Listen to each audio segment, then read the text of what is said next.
तो आज हम एक बहुत ही दिलचस्प स्वास्थ्य पुस्तिका को समझने की कोशिश करेंगे। ये एक खास मशरूम और उससे जुड़े फायदों के बारे में है। अच्छा, ये पुस्तिका एक बहुत ही गहरे सवाल से शुरू होती है। वो ये कि भाई आज के ज़माने में जहाँ साइंस ने इतनी तरक्की कर ली है, हमारी सेहत बेहतर होने के बजाय बिगड़ क्यों रही है? सोचने वाली बातें है ना? तो इस पुस्तिका के हिसाब से असल प्रॉब्लम बाहर नहीं, हमारे अंदर है। और इसकी जड़ वो है हमारी कोशिकाएं, मतलब हमारे सेल्स। देखिए, इस पुस्तिका का पूरा फलसफा इसी बात पर टिका है कि सेहत का सारा राज हमारी कोशिकाओं में ही छिपा है। और होता क्या है कि जब जहरीले तत्व, जिन्हें हम टॉक्सिन्स कहते हैं, इन सेल्स पर हमला करते हैं तो वो बीमार पड़ जाते हैं और बस यहीं से शरीर का पूरा बैलेंस बिगड़ जाता है। ठीक है, तो अगर प्रॉब्लम सेल्यूलर लेवल पर है तो फिर इसका हल क्या है? चलिए आगे देखते हैं कि ये पुस्तिका क्या समाधान बताती है। और यहीं पे एंट्री होती है इस पूरी कहानी के हीरो की, एक खास तरह का मशरूम जिसका नाम है गैनोडर्मा ल्यूसिडम। इस मशरूम को यूं ही नहीं जड़ी बूटियों का राजा कहते। चीन और जापान में तो इसका इस्तेमाल कोई 5000 सालों से हो रहा है। मतलब जरा सोचिए कितना पुराना और कितना प्रतिष्ठित होगा ये। तो सवाल ये है कि आखिर इस मशरूम में ऐसा क्या खास है?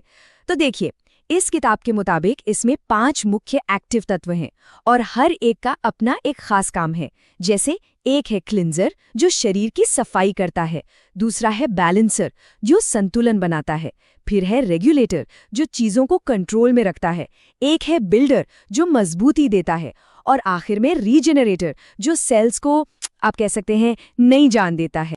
अब ये पुस्तिका एक और जरूरी बात बताती है कि ये जो गैनोडर्मा है ये शरीर पर धीरे धीरे काम करता है। मतलब ये कोई फटाफट वाला इलाज नहीं है, ये एक लंबी प्रक्रिया है जो कई अलग अलग स्टेज में पूरी होती है। हाँ, तो ये स्लाइड इसी लंबी यात्रा को दिखाती है। ये कोई जादुई छड़ी नहीं है। देखिए, पहले 30 दिनों में ये शरीर को स्कैन करता है, मतलब एक तरह से जांच पड़ताल। फिर शुरू होती है डिटॉक्सिफिकेशन की प्रक्रिया, यानी शरीर से गंदगी बाहर निकालने का काम, जिसमें कई हफ्ते लग सकते हैं। इसके बाद आता है रेगुलेटिंग फेज, फिर बिल्डिंग फेज और आखिर में रीजेनरेशन, जिसमें 1 से 3 साल तक लग सकते हैं। मतलब ये एक लंबे कमिटमेंट की बात है। तो चलिए अब ये देखते हैं कि कैसे इस एक मशरूम के फलसफे को एक बहुत बड़े कमर्शियल ब्रांड में तब्दील कर दिया गया है। इस ब्रांड के जो सबसे मुख्य प्रोडक्ट्स हैं वो हैं ये 2 तरह के कैप्सूल्स। एक है आरजी जो मशरूम के फल से बनता है और डिटॉक्सिफिकेशन के लिए है, और दूसरा है जीएल जो जड़ से बनता है और शरीर को बैलेंस करने के लिए है। लेकिन बात सिर्फ कैप्सूल पर खत्म नहीं होती। असल में ये ब्रांड चाहता है कि ये मशरूम हमारी रोजमर्रा की जिंदगी का, हमारी लाइफस्टाइल का एक हिस्सा बन जाए। और इसका सबसे अच्छा उदाहरण है ये। इस फलसफे को हमारी सुबह की कॉफी और शाम की चाय जैसे रोज के पेय पदार्थों में भी डाल दिया गया है।